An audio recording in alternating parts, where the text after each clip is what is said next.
You're a very smart guy, George. You went to Harvard, magna cum laude. You've got a JD from Yale. You were editor of the Yale Law Journal. You are a highly intelligent guy. So forgive me if I am skeptical about you shedding tears in 2016. A lot of people by 2016 knew exactly who Donald Trump was.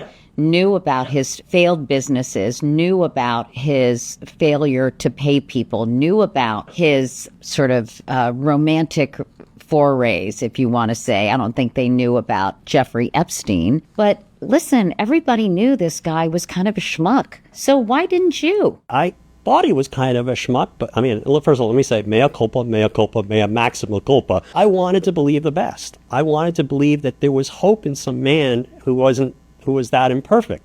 I'm just telling you, I wanted to believe. But what did you think he was exactly what the country needed? Somebody, no, an outsider? Not at all. He was the last No, but choice. At the time when you shed tears. When I shed tears, I was happy for my wife, because it was something that she had poured her heart and soul into. But you must have been on some level kind of happy for the country. It wasn't just about your wife, was it? I was happy for the country because I thought, elections you get caught up in. And, there've been so many years of like hating on Hillary, I have to say. In retrospect, it's like, oh my God, I would never have voted for Trump again. And I didn't. And I guess didn't in 2020. And I gave $1 million to the Biden-Harris campaign in 2024.